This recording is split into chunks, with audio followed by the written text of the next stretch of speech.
War for the Planet of the Apes is hitting theaters. Did we go bananas for it? We'll tell you right here on Screen Junkies News. Have you come to save your apes? I came for you.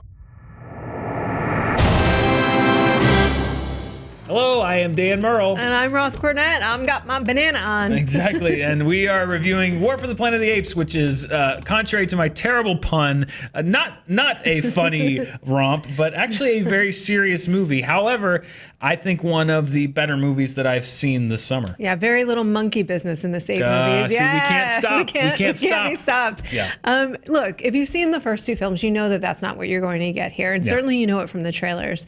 This is a series that has been about the inevitable buildup of a war that the central character does not want.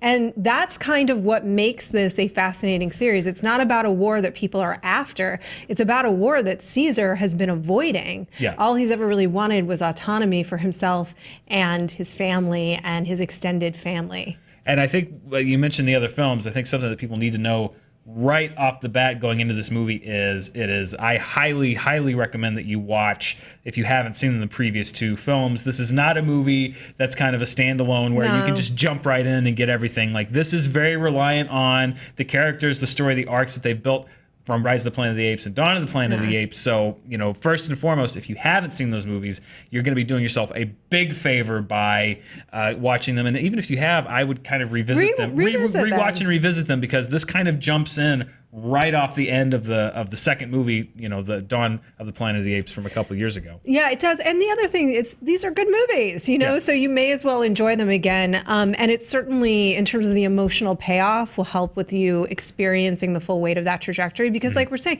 the other thing too is that I think a lot of big summer blockbuster movies, and it's fine. It's kind of cathartic in a way, revel in the battle, and they revel in this idea of like, we want to fight, Monster movies do that. King Kong did that. Yeah. But this is the opposite of that. This is a character that's having massive internal crisis over his desire to do violence and the necessity to do violence and the experience of it and the weight of it, the consequence. This is not a movie that's celebrating this war of the apes. Right, yeah. We've talked about this summer a lot of different movies about the expectation game. And I think with this movie, a lot of people, and neither Rise of the Planet of the Apes or Dawn of the Planet of the Apes were action heavy. I think Dawn of the Planet of the Apes probably had the most, a little more, apes on horses that everyone was so excited about. This movie has a little bit less action, I think, than either of the other two installments. And in a movie called War for the Planet of the Apes, I think some people might go in expecting like, oh, there's going to be constant battle sequences, and that's not what you get in this movie. But I didn't lose interest because of it. It is very much a kind of meditation on war, on family, and on identity, and on survival, and what you would do to ensure your survival if you're pitted against another species that is also trying to ensure theirs. So I think some people that are going in expecting like, oh, this is a big summer movie, it's going to have all this action. You don't get that. This is actually a very kind of deep drama. It just happens to star mocap apes. Exactly. But I think that to this movie's credit, these are characters first and foremost, not apes, but characters that you care about. Absolutely. And look, you've cared about Caesar this whole way through, and the characters that you love from the previous movies, you continue to. I'm a Maurice fan myself. That is my favorite, and that continues through this movie. But to your point, I did think that was one of the things that people may feel surprised by. There are certainly action sequences, but they are not heavy. And there are long stretches that feel very contemplative, to your point. And in the previous film, Caesar had a really great foil in Koba, right? And now it's really about Caesar dealing with himself. And it's also about this idea, like, we remember Caesar was raised by humans. And so he has an affinity for the humans and compassion for the humans that the other apes maybe don't, who were raised in captivity, because this is about a group that not only is fighting for its survival, but against subjugation, And so for Caesar, what all he wants is like, look, you go live your life, we'll live ours. If we can't do it together, okay. But no, it can't happen because it's too much water under the bridge. It's about that point. You've gone over the cliff edge. You've gone over the cliff edge. Yeah. And it's about that point when, as an individual and as a society, you cannot come back from that level of hatred. Yeah. That's a pretty interesting thing to explore in an Ape movie. It is. I mean, they really kind of delve deep into the surface. I don't want to make it sound like that's all there is. Yeah, no, I mean, there are fun moments. There are fun moments, particularly Steve Zahn's character, Bad Ape, who's a new character, provides a lot of comic relief. That is a character that could have gone horribly. That is a character that could have Jar Jar Binks that movie. Sure. I think because they handle it deftly and because Steve Zahn has a really strong performance, and they kind of pick and choose where those moments go, because that character is in stark contrast to the rest of it. It could have gone badly. I think it works. I think they pick their moments. They know where to use it. So there are moments of humor. There are moments of action. And I thought that the action that was in this movie is really well done. There's kind of there's a sequence toward the end that it's not just noise and sound. It's kind of the execution of this plan. And you go into this kind of jail movie that's very interesting how they do certain things. And so, it's not all just, dark drama and darkness, but I think that there's more to that in that this is a complete movie. This is not a quote unquote what somebody would call a summer movie. This is just a really strong movie. When I say it's one of the best movies I've seen this summer, first of all, there's not a whole lot of competition thus far, at least on the blockbuster scale. There's been a few that have stood out, but there are some flaws in this movie. I think that it is a little too long. There, as you said, there is a stretch in the middle that is kind of about contemplation and a journey, and I felt there were some places they could have tightened it up a little bit. Yeah. Not that I was bored, but a few themes get hit a few different ways that I think you could maybe take a few minutes out here, take out a few minutes out there. I agree. I mean, for me, this movie does what these films have always done well, which is these are really incredible character portraits, particularly for the apes. I will say one of the things that it hasn't, other than the first film, nailed every single time were the character portraits for the humans. The second, for me, is still the strongest to be in balance for that. The humans are pretty terrible and irredeemable in this movie. There is a moment where, with Woody Harrelson's character, you come to understand more about why he does what he does. And I think that's effective. He's such a good actor that it works, but in a sense that it comes very late in the story. So that doesn't totally work. Then the other thing is, I think the pacing does become a little slow.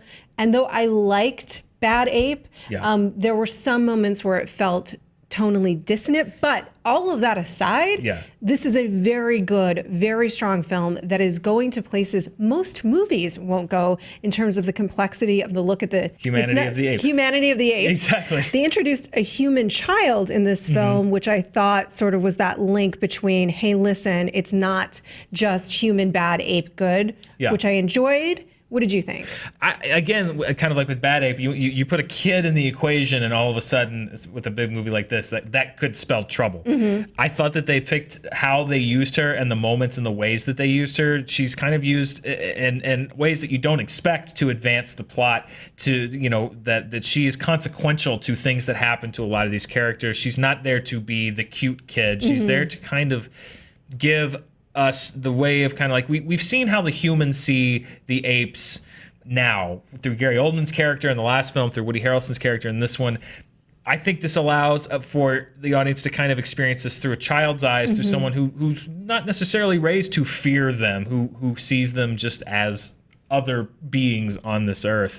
There are connections that kind of go through her to the ape mythology as it's known, that that's been revealed elsewhere, but I didn't know it going in. So I'm not going to say, just if you don't know, I would say be surprised. But one of the things that I like about this is, as these movies have gone along, I'm sure that there's this temptation to be, we're going to be really sly, and we're going to put in, and we're going to basically set things up for, oh, this is the Charlton Heston connection, and they haven't done this.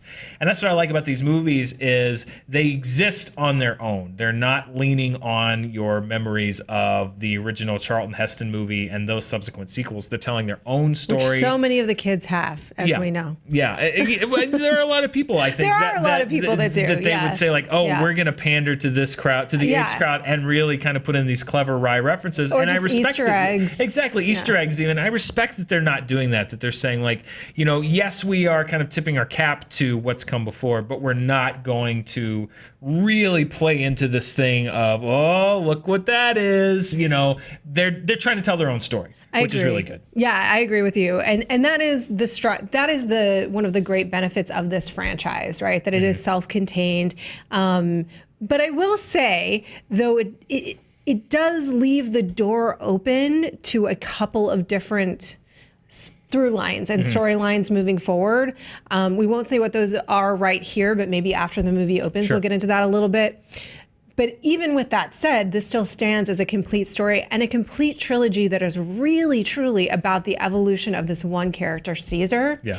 And it does it so well. When you think about that character's evolution, that's the thing that you really want to focus on, the strength of these films. They're also beautifully done. We're so used to it now, but this technology really is remarkable. The character of the little girl, I agree with you. I think that her introduction, there was a moment that I didn't quite understand why she wasn't frightened, but they paired her with a counterpart that I understood why she would be immediately soothed. Yeah.